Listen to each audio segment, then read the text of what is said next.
Hello दोस्तों, नमस्कार, आदाब, सत श्री अकाल सभी को। जीएस सिनुकड में आपका हार्दिक स्वागत और अभिनंदन करते हैं। आज हम बात करेंगे कि एनआईएस डीलेट को लेकर बड़ी अपडेट क्या है। जैसे कि आपको बता दें, पश्चिम बंगाल हाई कोर्ट में एनआईएस डीलेट की सुनवाई चल रही, बहुत दिन से सुनवाई पेंडिंग में चल रही है। तो आज की देखिए, कल भी सुनवाई हुई, लेकिन कल इतने सारे केस लगे थे कि सुनवाई नहीं हुई, आगे डेट दी दी, क्योंकि आपका केस जो लगा था हियरिंग बेस में लगा है। तो अब आप देख सकते हैं, तो उसमें क्या सारी चीज़ें क्या कही गई कि वही केस है जिसमें एनआईएस डीलेट विद्यार्थियों को प्राथमिक शिक्षक भर्ती से ज्वाइनिंग पत्र देने से मना कर दिया गया पश्चिम बंगाल में। और दूसरा कि यही केस है जिसमें कौशिक दास ने सुप्रीम कोर्ट में क्लेरिफिकेशन मांगा था। वो दोनों एक केस इसी से जुड़े हुए हैं, प्राथमिक शिक्षक भर्ती से। तो इसमें आप केस नंबर आप देख सकते हैं कि ये क्या है, 16118/2023। तो ये केस है। उसके बाद ये सारी चीज़ें कहने का मतलब है कि ये 11 जुलाई को फिल हुआ था। उसके बाद देखिए पेंडिंग पे पेंडिंग ये चलता चला आ रहा है। और अब इसकी सुनवाई कल भी हुई थी, लेकिन ये क्या है, उसकी सुनवाई उसमें जो किसकी बेंच में सुना जाना था, लेकिन अब ये जस्टिस राजेश्वर मांथा की बेंच में सुना जाना है। आप देख सकते हैं सारी चीज़ें हैं। 6-7 को भी सुना गया, उसके बाद 7 तारीख को भी ये सुना गया है। अब ये 8 तारीख को केस लगा हुआ है। अब कहने का मतलब ये आप देख सकते हैं कि कहीं ना कहीं धीरे धीरे केस डिले पे डिले होता चला जा रहा बहुत दिनों से। अब इसमें यही है कि जब तक ये क्योंकि शिक्षा विभाग से एनसीटी से जवाब मांगा गया था, तो शिक्षा विभाग ने और एनसीटी ने अपना दोनों जवाब फिल कर दिया था। देख सकते हैं इसमें जस्टिस राजशेखर मंथा की बेंच में सुना गया 7/2/2024 को। और ये फॉर हियरिंग में ये सुना जाना है, क्योंकि पहले ये किसके बेंच में सुना जाना था, अभिजीत गंगोपाध्याय की बेंच में सुना जाना था। लेकिन अब ये केस ट्रांसफ़र हो गया है किसके बेंच में, राजशेखर मंथा की बेंच में सुना जाना है। अब जब तक ये केस सुना नहीं जाएगा तब तक कोई चीज़ क्लेरिफाई नहीं हो सकता है। अभी कल एक केस कल भी लगा हुआ है। ये देखिए 6 तारीख को भी सुना गया, 7 तारीख को भी सुना गया, उसके बाद ये कल भी सुना जाएगा। लेकिन क्योंकि इसमें बहुत सारा मैटर लगा हुआ है और ये केस 2-4 घंटे 2 ढाई 3 घंटे में सुना जाना था, इसमें बहस होगी, आर्गूमेंट्स होगी। लेकिन ये केस शाम को लगता है, क्योंकि शाम को समय कम रहता है, केस बहुत सारे हैं। तो ये केस में जब आर्गूमेंट की बात आती है, बहस की बात आती है, तो केस कहीं कहीं क्या होता है, नेक्स्ट डेट पे पोस्टपोन हो जा रहा है।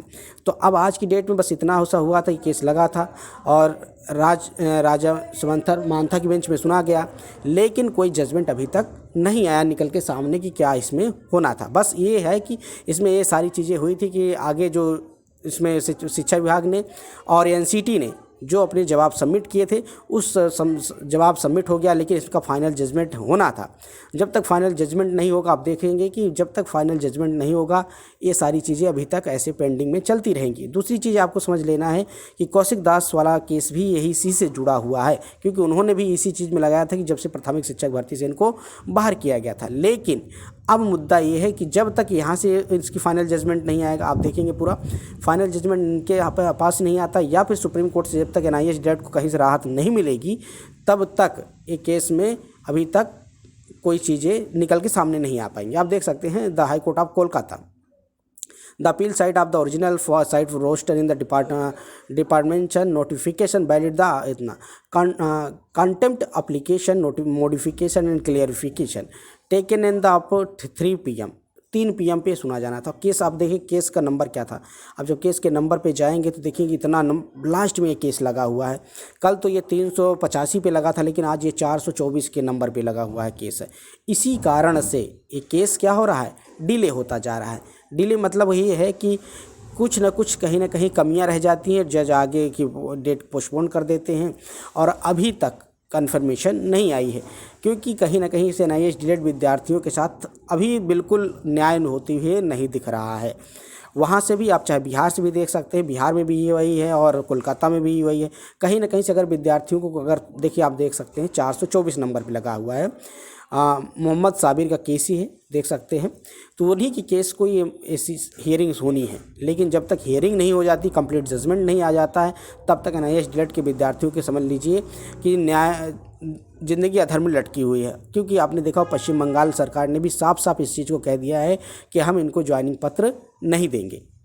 इसी तरह आप देखिए बिहार सरकार तो अभी TRE-3 में भी साफ साफ मना कर दिया कि हम एनआईएस डीलेट विद्यार्थियों को नहीं लेंगे। कारण क्या है, बस सुप्रीम कोर्ट का जजमेंट। इसीलिए अब एनआईएस डीलेट विद्यार्थियों के लिए बड़ी दुखद बात ही यही है, जब तक सुप्रीम कोर्ट से या कहीं हाई कोर्ट से इनके फेवर में कोई फैसला नहीं आ जाता है, तब तक अभी तक कुछ कहना मुश्किल है। यही है खबर। वीडियो पसंद आता है चैनल को लाइक करें, ज़्यादा से ज़्यादा अपने दोस्तों में शेयर करें। शिक्षक भर्ती पल पल के अपडेट के लिए चैनल को सब्सक्राइब कर लें। अगर पहली बार विजिट कर रहे हैं चैनल को सब्सक्राइब कर लें। मिलते हैं नए वीडियो के साथ। जय हिंद साथी, नमस्कार, सभी दिन शुभ हो। Thank you all of you, have a nice day, good day.